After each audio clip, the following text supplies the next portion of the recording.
Josh Ward joins us now as we bring in Josh. He's on the Sports Animal from noon to 3 and absolutely bringing it every day. And Josh, how are you, sir? I'm good. I hope you guys are. We are.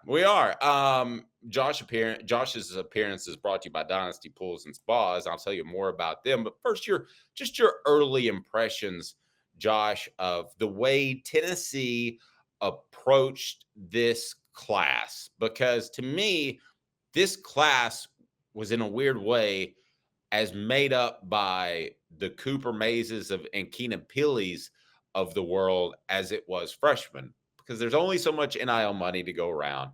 You had to keep those guys in-house. Your thoughts on kind of this new view of recruiting with having to take care of returning players? Yeah, the short-term conversation about the impact on Tennessee's roster is more about the guys who decided to use that extra year of eligibility, like Cooper, like the tackles on the offensive line. Tennessee gets some interior defensive line help coming back, which is critical. If Amari Thomas decided to move on, if Omar Norman Lott decided to move on, then I think the Vols could be in real trouble. The offensive line was a huge concern when we had the conversation 2 or 3 months ago, but now we have answers about 2024, what that line will look like.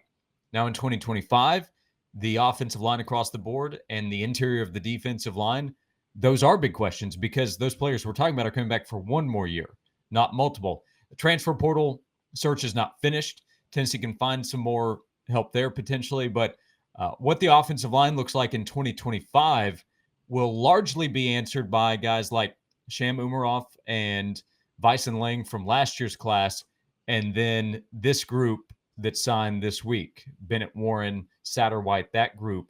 Those players are going to have to hit, a lot of them at least, on the offensive line for Tennessee to keep pace with what it wants to be because most of next year's group will have to be replaced. Just for the record, I didn't like much about Bison Lang's high school tape, but the limited time that he's kind of been in and garbage time, I liked what he did, and I've heard nothing but good things about him. So I think I had that guy misevaluated. I think he's going to end up being a 2, perhaps 3-year starter. Josh's appearance before we get to this methodical approach to recruiting that Tennessee had is brought to you by Dynasty Pools and Spas. Imagine having the best spas made right here in the U.S. in your backyard, where they're right there in Athens. They have the showroom. They deliver. Go to dynastyspas.com. They also have the fantastic chemicals to keep your pool or spa working exactly perfect. That's dynastyspas.com. Dynasty Pools and Spas. Caleb? Josh, yeah, so getting to this methodical approach to recruiting, before you were on, I talked to David. I want to get your thoughts on this, that because of the NIL and the transfer portal, college football it's not exactly like college basketball, but it's a lot closer to college basketball where, college basketball has one and dones and a lot of teams build on that. And I guess college football now, it can be like 2 and dones, 2.5 and dones. And it seems like Josh Heupel is looking at that and saying, let's take this opposite approach no one's doing, which is let's kind of value an extra level of experience that other schools may not have, which is why I think Tennessee's applying more NIL money to getting players to return. And the comparison I drew is, in basketball, yeah, Kentucky's got the one and dones, but the teams winning the national titles usually have like maybe a 5-star and a couple of 4-stars, but they have a lot more experience every year than Kentucky does. That's why John Calipari only has 1 national title in his whole career. And do you think college football is kind of transitioning towards that? And do you think that's kind of the way Josh Heupel's kind of playing it, which is maybe a little bit less talent on the recruiting trail, but every couple of years I'll have way more experience than anybody else in the SEC? Maybe. I think that's difficult to answer until we get through this extra eligibility phase, because it's not like Tennessee went out and got a ton of guys in the transfer portal. They are expected to add 1 or 2 more. They're searching out there just like everybody is. But it's a unique situation because we're still in the phase of players having an extra year beyond their senior season. If Tennessee has really benefited from that the last couple of years. The first year that Josh Heupel took over, he had players like Velus Jones on offense and Matthew Butler on defense that stuck around for 1 year when they were dealing with a scholarship issue. That really helped. Year 2, we talked about this. Hendon Hooker coming back with an extra year changed the direction of the program, or at least in the short term, what they were able to do. They weren't winning 11 games if Hendon Hooker was out of eligibility. I can't imagine the scenario where they would have done that.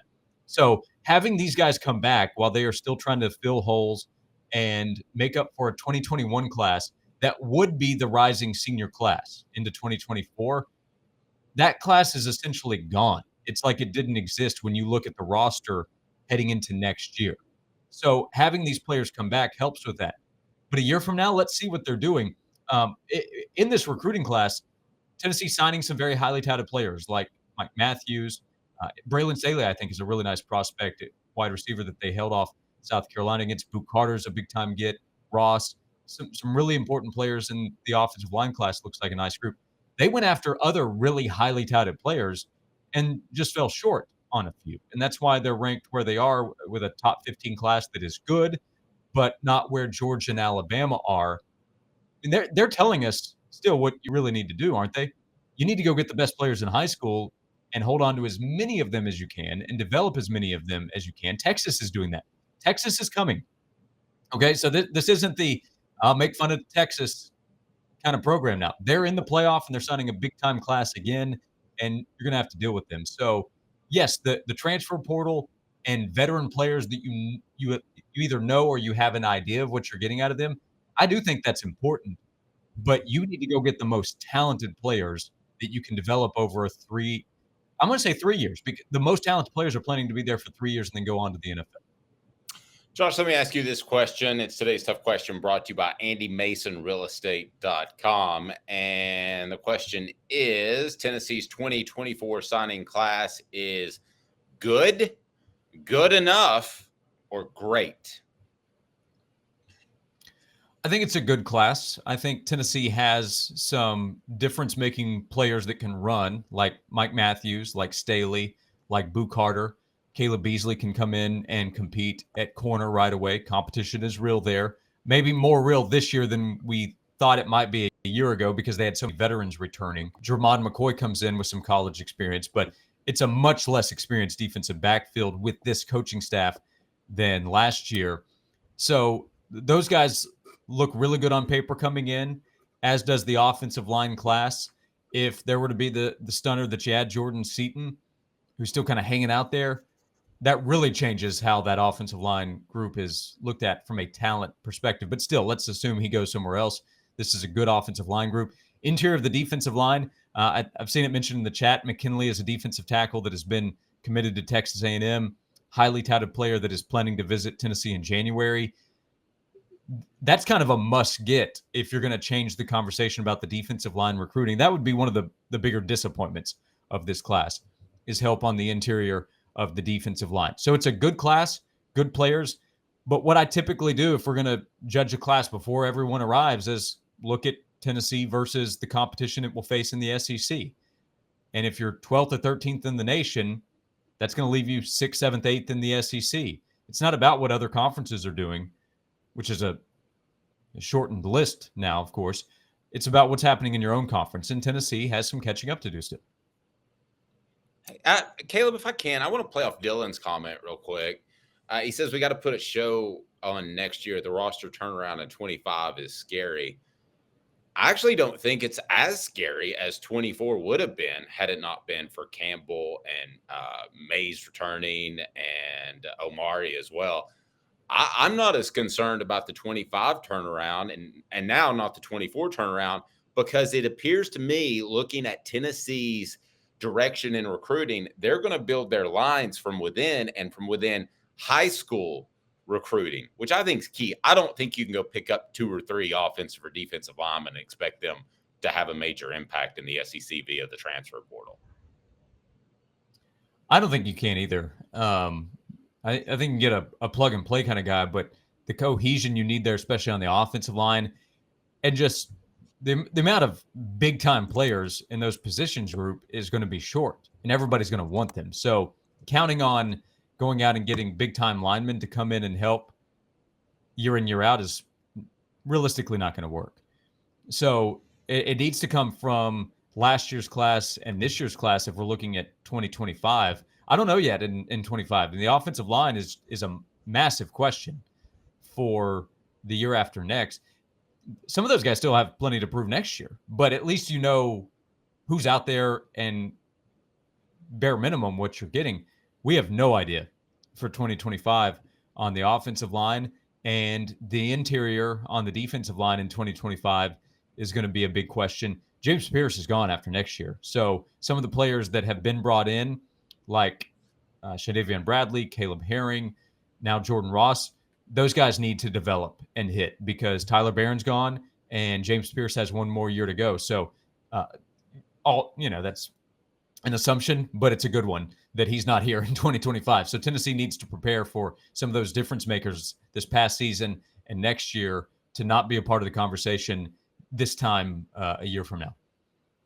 Yeah, Caleb, I can see how you can pay a center to stay around, but an elite edge pass rusher like Pierce, I don't know that you can get enough NIL dollars. I mean, we can start a Vol report with James, but I don't know that that's going to be enough NIL dollars to keep him in Knoxville in 2025. Yeah, no. And Josh, funny enough, you mentioned something about Texas coming.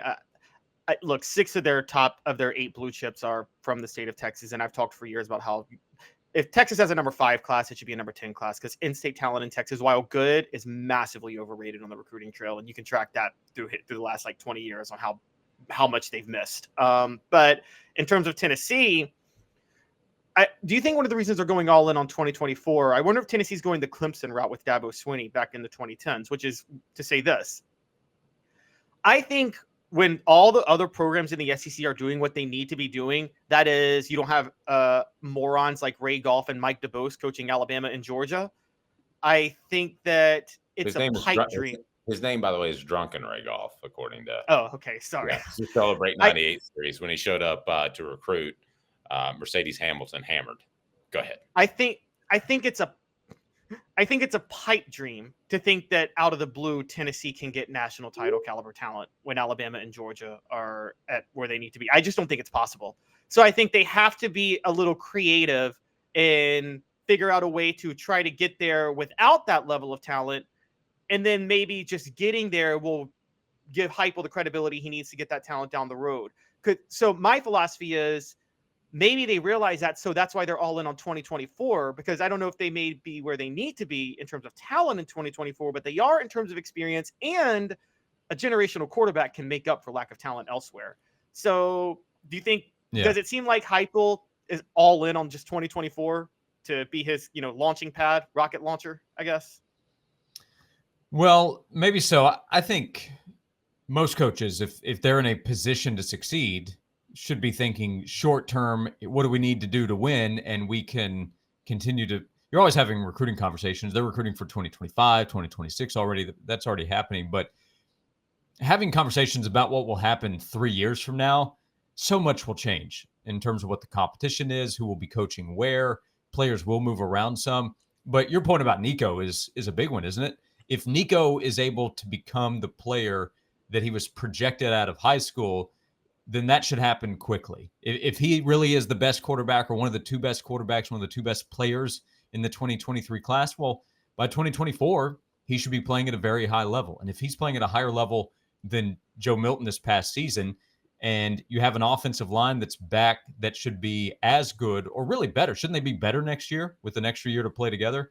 And they should be better at wide receiver, as good as 2 years ago when you have Jalen Hyatt catch 15 touchdowns. I'm not saying that, but better than 2023. That should be the internal expectation. Jalen Wright's a big-time player to replace. They do have talent at the position to help with that, but Nico is the difference maker in the conversation. If Nico can be that level talent on the field and explode in Josh Heupel's offense, then that gives them a chance to go win at least 9 or 10 games. I mean, more than that when you play Georgia and Alabama, plus go to Oklahoma is a big ask. But 10-2 gets you to the playoff. That's a possibility if Nico can become what people said he would be when he arrived at Tennessee.